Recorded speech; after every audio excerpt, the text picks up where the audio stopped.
Welcome in, along with Mike Renner. I'm Steve Palazzolo, and this is your Miami Dolphins NFL Draft Recap, all powered by PFF Edge and Elite. Before we get to their first-round pick, Mike, the big story here, the Miami Dolphins trading their second-round pick for Josh Rosen from the Arizona Cardinals. A couple other parts of that deal, but essentially a second-round pick. So what do we make of Rosen and the Dolphins potentially getting their next franchise quarterback? Yeah, I think it was a no-brainer move for them with the investment they have to give up a late second-round pick. That's nothing in terms of a guy who went 10th overall a season ago. The team thought enough of him to draft him in the top 10 of the NFL draft, and you get him for a late second. I don't care how bad your rookie season is.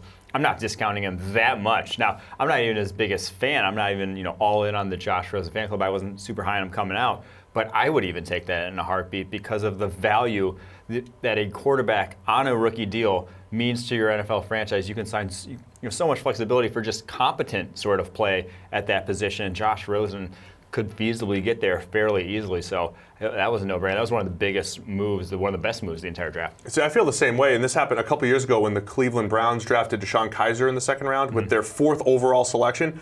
I didn't even like DeShone Kizer that much as a prospect, but I liked it's worth it in the second round, right? And so that's what it comes down to. They got Damaris Randall out of it. They got a starting safety out of it. So, it actually ended up working out all right. So they took a shot on Kizer. He wasn't that good. Our projection was pretty good, at least so far, but it didn't kill them. But if it hits, the payout is just so great.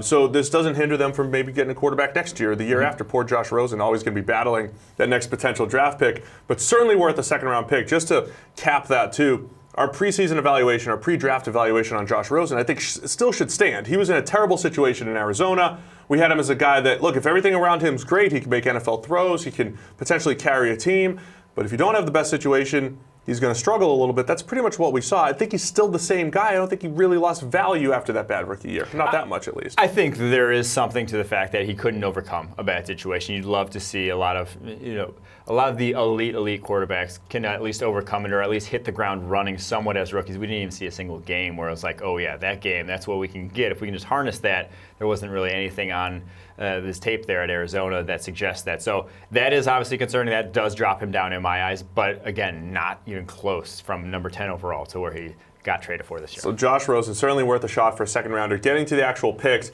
at number 13, they take Christian Wilkins, defensive tackle from Clemson, a guy that we had a little bit lower on our draft board, but there were a number of picks a lot of teams made that just felt a little bit safe. A guy that can stop the run, rush the passer a little bit. You just know what you're going to get from them. That's what this pick felt like, the first pick of the Brian Flores era in Miami. Yeah, I think he's one of the safest players in the first round to be a successful NFL player. He's done it at the college level, is very athletic for the position, 315 pounds, can line up at 3 technique, nose tackle, basically anywhere between the tackles, has that versatility, has the size, and had 90-plus grade as a run defender and a pass rusher this past season. I just worry about the high end. He's already 23 years old. I think I don't want to say he's capped out, but he's not the freak athlete of an Ed Oliver. He didn't have the pass rushing prowess of a Jerry Tillery who went later in the draft, but he's a powerful man at a position where they definitely need it.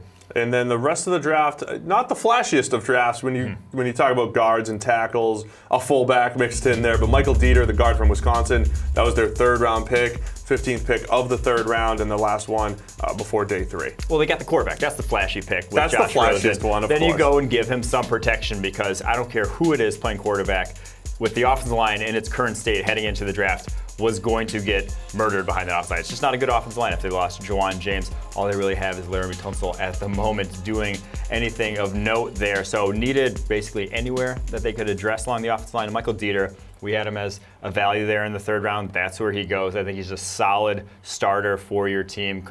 Has played left tackle, has played center, and has played guard there at Wisconsin, so brings that versatility to the table. Probably ends up at guard, probably his best position at the next level. 5th round pick, Isaiah Prince, Ohio State tackle. Not the best pass protector in the world, so they got more of a run blocking type of tackle. Very high run blocking grades for us the last couple years, but given up 13 sacks in his career. Yeah, he's a very up and down sort of tackle, but the encouraging thing here is he went from one of the worst graded tackles in all of college football early on in his career there at Ohio State, has made enormous strides year after year.